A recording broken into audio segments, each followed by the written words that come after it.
Posing as a woman for sale, this undercover cop attracted 2 buyers within minutes. Black Nissan Altima is very interested. He's pulled over. She also has a white Benz interested. Little competition. She's walking up to the black Altima. No tint, facing west. Hey, what's going on? How are you? How are you doing? Good.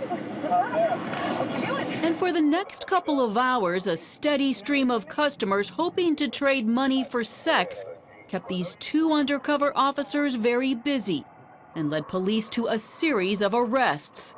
You guys 1074 on a stop. Sarasota is one of more than 1,000 cities taking these bold steps. They find that reverse stings, where cops target so-called Johns, are extremely effective. Kinsey Pentecost works with trafficking survivors here and sees how the reverse stings help. It's been a complete turn in how they deal with demand.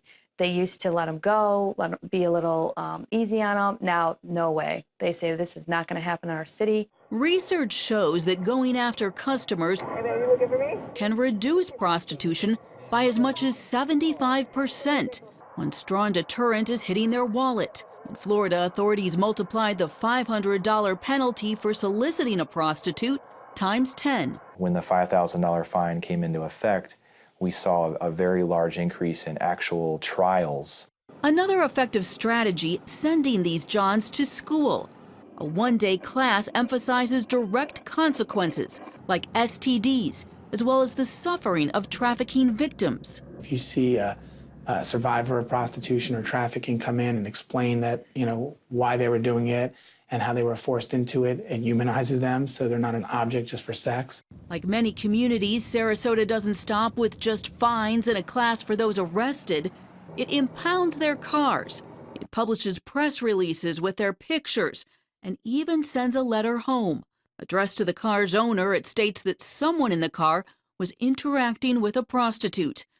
Experts say men fear this social shaming far more than other penalties. A lot of times they're married and wives see it, and we know putting them in the paper, social media, putting them in jail. I mean, those are things that people take serious. Sweden first developed the concept of punishing the buyer while rehabilitating the victim instead of punishing her.